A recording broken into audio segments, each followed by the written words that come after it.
Hi guys, welcome back to Barbie Talks. I am your real and raw influencer, the Brown Barbie, bringing you all your real and raw content this 2024.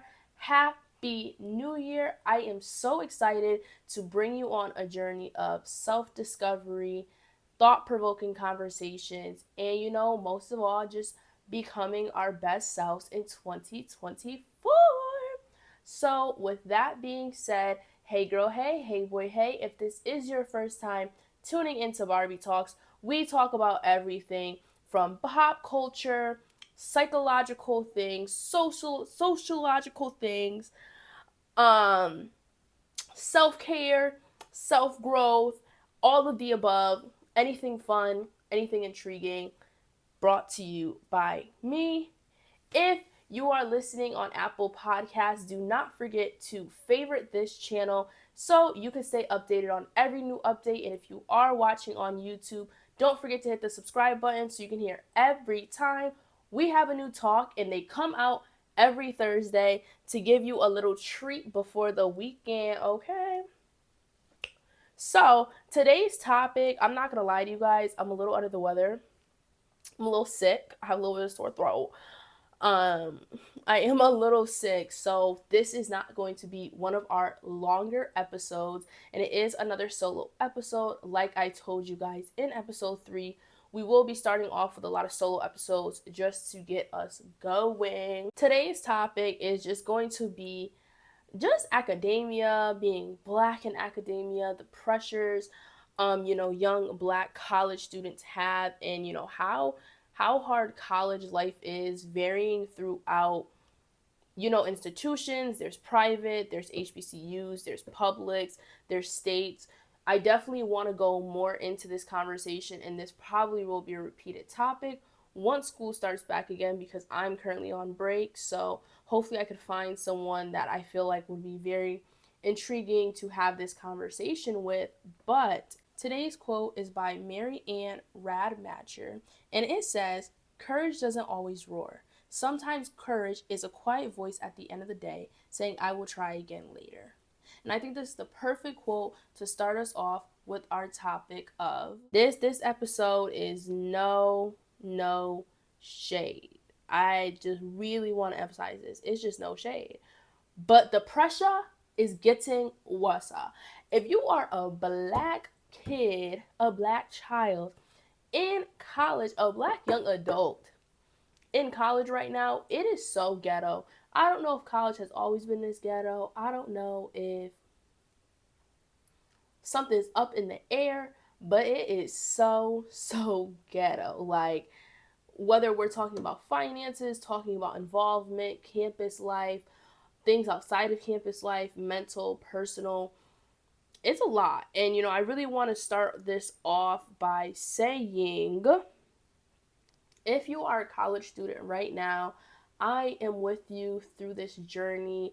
I had a very rough semester that really took me by surprise. So, you are not alone with a lot of the things you feel. I actually had a graduate student tell me it's very similarly, like, you could feel like you're really alone, but you're not. There's so many other students going through the same thing as you, whether it's homesickness, things going on with your classes, anxiousness about, life post grad. You are not alone. So, take this video as your we're trauma bonding here.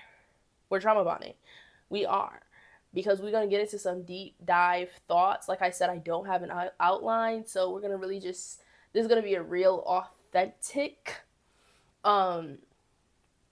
episode that we're just going to see where it goes, where it flows. But just understand your mental health is very important, not only throughout college, no matter who you are, no matter what you look like, your race, your background. Mental health is very important, but especially for the young black students, please prioritize your mental health. There are so many kind of undescribable things that we go through that I personally feel a lot of other students don't go through, and vice versa, there's going to be things that they go through that we don't go through. But prioritize your mental health, because the pushing through classes, trying to get through this, it's not going to help you. Making yourself very overwhelmed will not help your grades. It won't. If you are not prioritizing your mental health, it is just simply not going to help your grades. It's not going to help you get far. It's not going to help you enjoy this process. It's not going to help you get to anywhere you want to be, because if you cannot fill your own glass, you cannot fill other glasses. So I'm going to say that one more time, very clear. If you cannot fill your own glass, you cannot fill other glasses. And those other glasses are getting your schoolwork done, doing the best you can, involvement, work, internships. Your personality will start to get suppressed because you are just pushing so much for angle. And I personally struggle with this, and I feel like this semester I'm very excited to kind of prioritize my mental health and just utilize a little more of my campus resources. That's also another thing too. If you are a college student, utilize your resources, utilize the pantry, utilize the therapist on campus, utilize, any faculty that is kind of a mentor. Utilize everything you can, because that's how you maximize your experience here, and you also get experience. So if you're unable to, take your mental health, I don't want to say take it seriously, insinuating that you're not, but if you don't put your mental health as a priority, a lot of other things are going to lack, and you're not going to realize it. Like they're just going to lack naturally, because how can you even, you can't. You literally cannot do anything else if you are not feeling mentally capable of getting that done. So I say all that to say, just, you're not alone. And although it may seem like a drag, or the money's not there, or any excuse that we find in the moment to kind of prioritize ourselves last, really erase that this year. We have to be our number one priority so we can become the best we want, become the best we can be. We cannot enter these rooms, enter these spaces if we are not prioritizing our mental health. And I feel like we see that with a lot of young Black college students. I think a lot of us do a really big disservice to ourselves, because we've been conditioned to just push through it. Oh, it's life. This is how you learn, and you got to struggle to get to the other side. No, there's so many lessons we can and will learn without that struggle aspect, and without that pressure aspect, and without that feeling like we have to be so strong and push through it, because that same strength that we're saying we have is going to be our downfall, because so much is going to pile up on us, going to get us overwhelmed, and we are literally going to crash. Going to crash. And that's why so many people, are depressed throughout college, suffer from many mental health issues, and not in a negative connotation with that, but it's really what I'm seeing, and from the people I've talked to, college is really a mental battle in general. But when you are a young Black person in academia, it's very hard. It is very hard to even get that respect, to get those same opportunities as your counterparts, and kind of really feel like you belong is very hard. So I'm going to give you an example. I will be very transparent with my journey, because I am your real and raw influencer. So of course I'm going to be as transparent as I feel comfortable, or I feel like can help someone.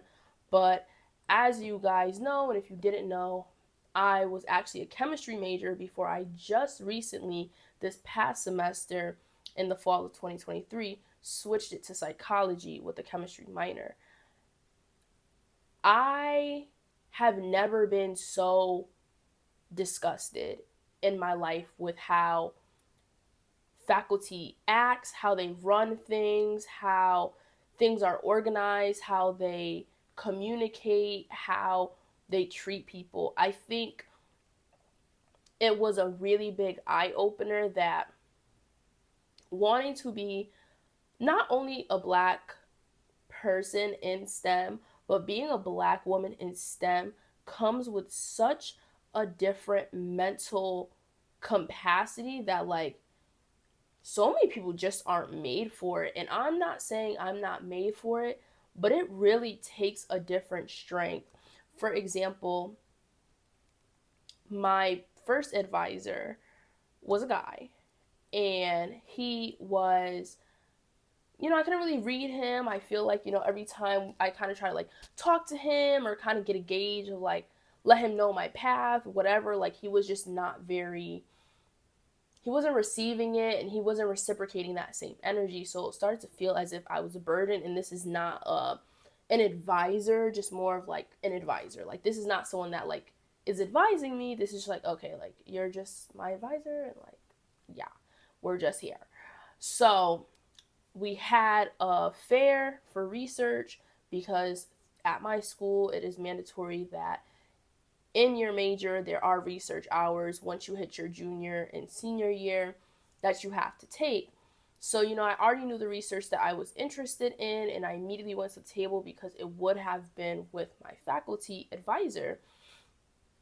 Immediately when I get to the table, I was dismissed. I said hi, and I actually had a student in my honors class doing his program with him, doing the research. So, I was very friendly, very polite, very professional. I really changed my whole outfit for the day. This was something later in the day, but, I made sure I had a very professional outfit on, bodysuit, dress pants, sandals, that very professional.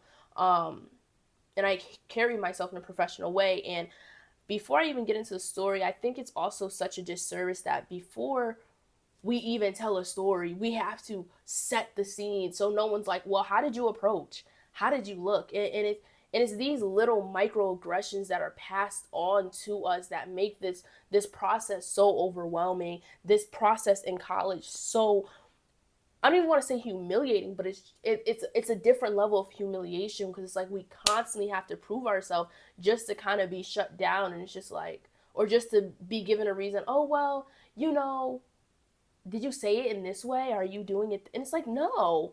Why does there always have to be a but if I'm voicing a concern or voicing something that is making me uncomfortable? I should not have to set the scene. I should not have to tell you what I said, my tone, my verbiage. If I was uncomfortable, if something has happened or someone is being unprofessional, you go from there. We're going to get into that later, but I get there, like I said, super polite, super professional, dismissed even off of the high. I try to ask about the research he was doing. He's like, well, research is a lot of work, right? And I'm like, well, yeah, at this time, my path was to do my MD, PhD. And I'm like, yeah, I'm doing my MD, PhD. Like, I want to get into research. This is literally what I'm in school for, to do for the rest of my life, research. So I think I have some idea of how much effort and work it takes to do research. He was very dismissive. It was absolutely, excuse my French, it was just really disgusting. It was so disgusting. And for me to be immediately walk in and immediately go to his table and kind of be so excited about doing that research and to be shut down and spoken to in a condescending tone and talked to down as if I am not intelligent enough to know how much brain power, how much persistence, how much determination it takes to handle research, it was insulting. It was quite insulting. And I actually had a classmate with me, and I had said to her, I was like, literally when I walked out, I looked at her. We took steps away. It was inside of a building. We walked outside, walked away. I literally stopped. I looked at her and this is a white woman, just painting the scene. I looked at her and I said, was I bugging? And she was like, no, I honestly don't know how you even sat through that as long as you did and how you were so respectful. Her words, darn near verbatim. And I brought that up to say there's so many roadblocks we have to go through and so many things we have to navigate that it's so overwhelming. It is so overwhelming, and it's not dismissing things our counterparts go through. It is not dismissing anybody else's story, anybody else's path, but it is just a mentally exhausting thing to constantly feel like you have to prove yourself, constantly feel like you have to do this, you have to do that, you have to present yourself in this manner and still possibly not be accepted. And don't get me wrong, that is the world, that is life. But this topic is about, being a young Black student in college. So, these are some things we have to go through because sadly that's how life is. And with all this, I think it's very what is the best word? It's irony because all that we go through, we have a lot of Black parents kind of like, you have to go to college, this is how you have to be successful. And it's like, and this is no shade, it's not being disrespectful, but they have never experienced college life in the way we would, not even talking about the time, but even just in their day and age. They didn't live on campus, they didn't understand the dynamic because at that time they had different responsibilities, whether it was with us, whether it was they chose not to go to college, whatever it may be. I personally feel like sometimes Black parents can and just Black families can negate how stressful college is to the point where they just make it seem like it's kind of a high school thing, like, oh, you're done, you're good, like, for example, one of my really close friends, when she graduated, she did not feel, actually two of my friends, they did not feel appreciated that day or celebrated. And it's not saying that you need to give a dog a bone when they're doing what they're supposed to do. No, but also showing like, I'm proud of you. This was a milestone. This was a thing. Like, I don't even know half the things you probably went through that you didn't tell me. And you got to this point, you got your degree, and you're making an effort to have a better life. And the Black are, it's just crazy to me because Black families are, now I feel like we're kind of pulling away because, the boom of entrepreneurs and stylists and people picking up traits, people are kind of pulling away from college because we're seeing in order to be successful, you don't need a college degree anymore. That was the biggest thing. Everyone thought in order to be successful, you had to have a college degree. And now we're pulling away from that narrative. So obviously that's changing. But in the meantime, before it's a big, I personally think it would be like my generation's kids, where it's more like we're not going to have that pressure that we have had from our family. And even sometimes it's not even a pressure of you need to do good, and they're verbally saying, it's just your family scenario, your family story, your family struggle, the things that you see your mom or dad go through, things that you see your sibling go through, the things that you want to help. You feel this sense of like, you have to push through this. There's so much pressure for you to do this. I have to get this done so I can help. And sometimes the weight is just unbearable. And it makes everything feel so heavy. It makes everything feel so heavy. It makes you feel like you are living in a world that you're constantly trying to please someone else or constantly do something for someone else, and it's still not be good enough. Now, don't get me wrong. Don't get me wrong. I'm not saying this isn't life. I'm not saying we're not going to have scenarios like this. I'm not saying this isn't a common thing. But I'm addressing what is going on that people don't talk about a lot. A lot of people do not emphasize the pressure young Black students have from their families just in so many different ways. And then how sometimes it's not even appreciated / celebrated. It's a crazy cycle with that, you know. It's just a crazy cycle. It's just an insane cycle that we don't talk about enough, which makes it an off limits topic. And it's like, why anytime when you bring up something that makes you feel uncomfortable, it's like you're jabbing at someone? No, like, no one's in the wrong here. Like, our parents condition them away, and then their parents condition them away. It's a whole domino effect. So it's nobody's fault, but things won't change until people start to open their mouth, speak up, and change the dynamic of how our society is flowing. And we're seeing that now. We're seeing the boom of entrepreneurs, the boom of traits coming back in, the boom of people actually having financial literacy, which in result is allowing them not to have to go to college. And I don't want to say I think the gag is, because I feel like that can come off really.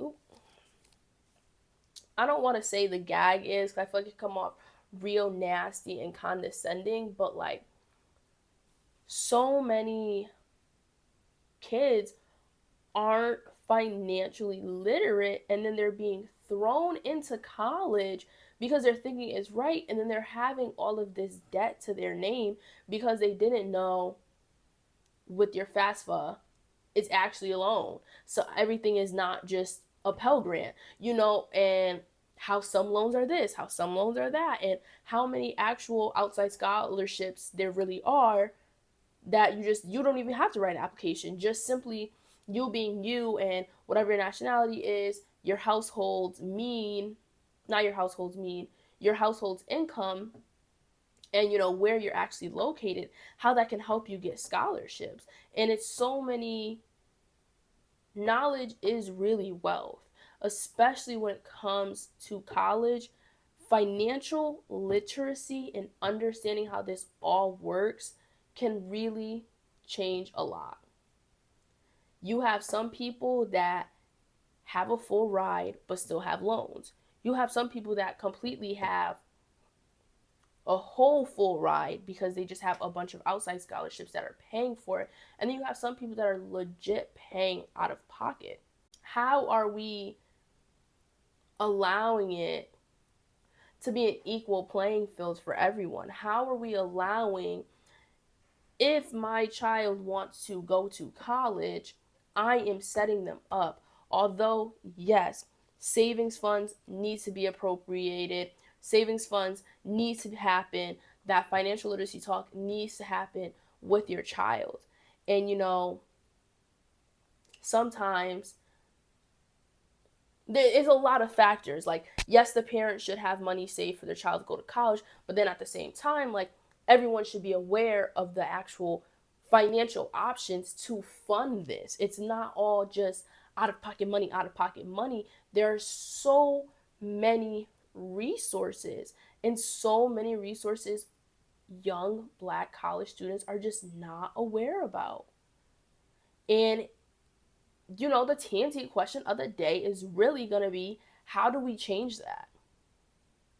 How do we change that? How do we provide more financial literacy to be pushed out more? How do we allow this pressure to not be so heavy anymore? And like, how do we just get everyone to understand college is not the only way to success anymore? And like I said, I think it really, with my generation, the people that are in their 20 to 25, maybe 26. I think we are really going to be like, once we hit our mid 30s, early 40s, I think that's when we're going to see a complete change in our society in terms of how college is, financial literacy, opportunities, doors that are opening for people, how things are actually ran throughout our society. Because in that group of people, I guess you could say the Gen Zs as well, because I'm not including anyone under the age of 21 or 20, because they're just naturally experiencing a completely different life than us. So they didn't see the both sides of it. They didn't see the like going to college is going to make you money, this and that. Like they're seeing a completely different side. So naturally they're going to have a different experience. They're not going to have to curate it and change it. We have to be the ones to change it. We have to be the ones to put our foot down. We have to be the ones, when we are in these rooms, if we are seeing a candidate that interests us, speaking up and allowing that person to get a fair chance. Speaking up when throughout our department, throughout our major, throughout anything through college making us uncomfortable, speak up for ourselves, advocating for ourselves. That's how we will be able to change. We will slowly be able to change the society. We will slowly be able to change the society and allow kind of a fair chance. And I'm not saying there's not a fair chance right now, because if you work hard, you're ambitious, you're going to get to where you want to go. But there were a lot of gates and bridges and stops that are now being opened because of how social media is, because of people sharing. And, social media is opening this door for so many people to not only see new opportunities, gain financial literacy, but allow so many areas to become diverse. So many, even just for example, tech. The surplus of black women and men getting into tech, I really believe is from social media. Like, so many people didn't even know the jobs that were out there with the salaries without watching their favorite influencer, without seeing something on the internet, or, seeing a job and kind of researching it and then saying, oh, like, I see someone that looks like me. So not only is social media contributing to the actual literacy part and us learning the knowledge and us seeing different things and understanding it's achievable, but just the diversity throughout each career and each sector of life. And when I say sector of life, I also mean like, you can see someone in their 20s doing this. You see someone in their 30s. You see someone in their 60s giving you advice about what not to do. It's a surplus of information and knowledge right now that it's helping us. But we have to keep this going. We have to push this. We have to expand on this more. And I know so many people love to gatekeep, but there's no need to gatekeep. There's so much money in so many different careers. There's so many doors. You are not, by not telling someone or not putting someone on, you're not stopping your own bag. Honestly, there's so much money out there. There's just even places to live. It's just an endless amount of possibilities. So it starts with us. It starts with you. It starts with me. It starts with the people under us, our nieces, our nephews, our little cousins, our older cousins, our grandmother, everybody just trying to share that wealth, trying to share that knowledge to whoever is ready to receive it and is ready to actually, kind of put their foot forward and try this out. And I said receive because, you're going to get some people that aren't ready to receive. They're not ready for the realization that you cannot go to college and make six figures and make more money than somebody who has a PhD. A lot of people aren't ready for that conversation. A lot of people don't like that, and it makes them feel uncomfortable, but it's truly our reality.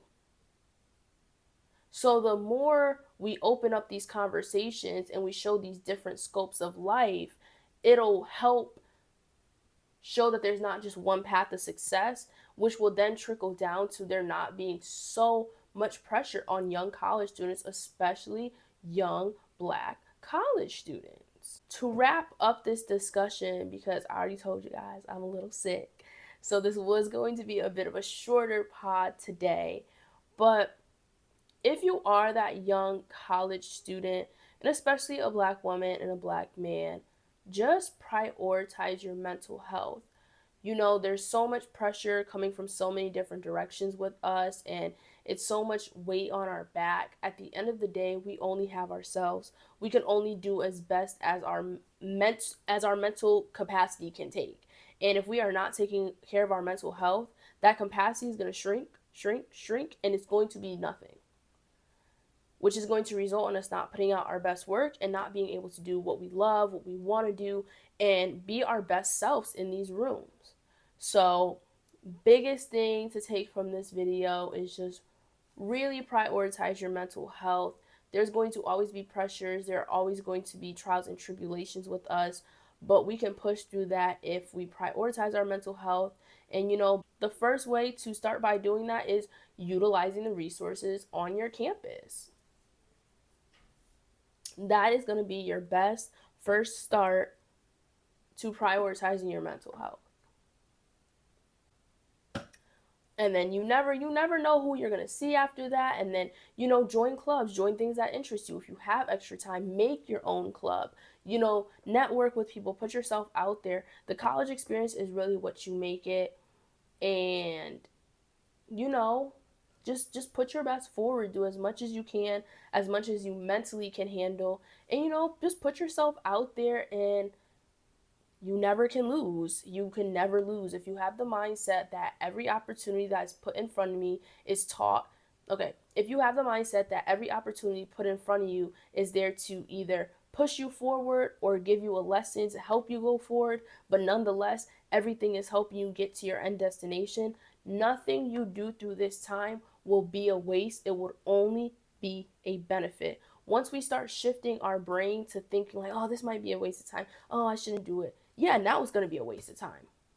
Now it's going to have no value, because now in your brain, you have already pushed this situation in a category where this has no relevance to me if it's not how I want it to be relevant. I want to say that again. This situation has no relevance if it is not how I want it to be relevant. Every situation that happens throughout college, every opportunity, every organization, every experience, something can be taken from it positively and negatively. And negatively doesn't mean being passive about it. Negative doesn't mean being a negative Nancy in air quotes. It's just, there's good things and there's bad things. If you take those good and bad things and you apply those things to your life or future endeavors, you are inevitably going to be successful. Because now you allow those times where you felt like you weren't your best, or those losses in air quotes, to now shape you for the future, now push you for the future. Now allow you to use those critical thinking skills in your future job, and on, and then now teach somebody else. It just becomes a domino effect.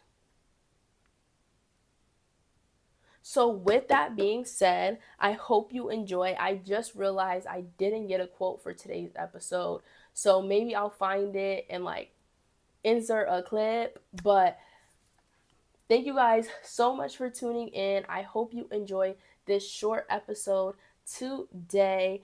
And like I always say, comment down below if you are on YouTube any topics, anything that you want to hear me talk about. If you want to be a guest virtually, whatever it may be, we can get that going. Thank you guys so much for tuning in and all your support. Once again, if you are listening on Apple Podcasts, do not forget to favorite this show so you can hear us every single Thursday. And if you are on YouTube, turn on those post notifications so you can know every time we upload. Bye guys, this was another episode of Barbie Talks.